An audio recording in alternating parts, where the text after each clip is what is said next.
கவர்மெண்ட்லேருந்து ஒரு புதிய திட்டம் கொண்டு வந்தால் என்ன ஆகும்? அது ஒரு 2-3 நாள் அப்படியே தூங்க போயிடும் அப்படின்னு நாங்கள் சொல்ல. ஒருத்தர் சொல்லியிருக்கார். யார் அவர்? ஏன் இப்படி சொல்லியிருக்கிறார்? மேலும் என்ன சொல்ல வருகிறார் பார்த்துருவோம் வாங்க. தமிழ்நாடு துணை முதல்வர் உதயநிதி ஸ்டாலின். என்னவா அவர் தான் கவர்மெண்ட்டை பற்றி அவர் எப்படி சொல்கிறாரா அப்படின்னு நீங்களா தாக்காவிங்க வாய்ப்பு இருக்குது. ஏன்னா தூய்மை மிஷன் அப்படின்னு ஒன்று இப்போ கழிவுகளெல்லாம் கரெக்டாக நம்ம மேலாண்மை பண்ணுறதுக்காக ஒரு புதிய திட்டம் அறிமுகப்படுத்தப்பட்டிருக்கு.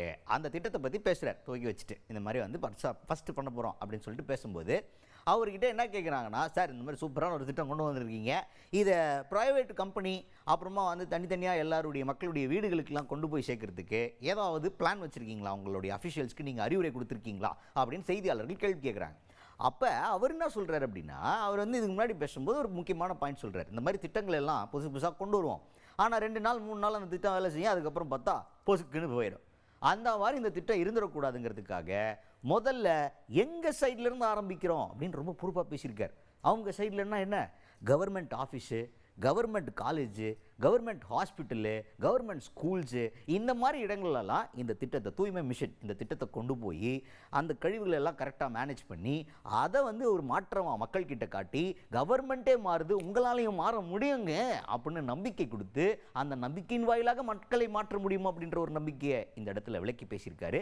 இப்படி அர்த்தத்தோட எப்படி ரொம்ப நல்ல விஷயம். இது வந்து நம்ம எப்போவுமே பேசுகிறதுல சில விஷயங்கள் நமக்கு வந்து என்னப்பா இப்படிலாம் பேசுகிறாரு அப்படின்னு தோணும்ல, அப்போ நம்ம பேசுகிறோம்ல, அதே மாதிரி இது நல்லா பேசியிருக்காருப்பா அப்படின்னு சொல்லலாம், அதை சொல்லணும்ல, அதுக்காகத்தான் சொன்னது, வேற ஒன்றும் இல்லை.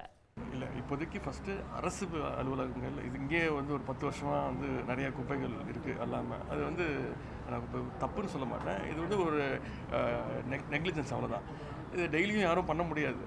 ஃபஸ்ட்டு இதை குப்பையை நம்ம சரி பண்ணுவோம். அது பிறகு அரசு அலுவலகங்களே அடுத்து அரசு பள்ளிகள், கல்லூரிகள் அந்த மாதிரி கொண்டு போய் அதன் பிறகு இதை பப்ளிக் கிட்ட கொண்டு போய் நம்மக்கிட்ட இங்கே ஒரு சேஞ்சஸ் காமிச்சிட்டோன்னா, கண்ணு முன்னாடி ஒரு மாற்றத்தை காமிச்சிட்டோன்னா நிச்சயமாக பொதுமக்கள் வந்து இதை ஏற்றுப்பாங்க அப்படிங்கிற ஒரு நம்பிக்கை தான்.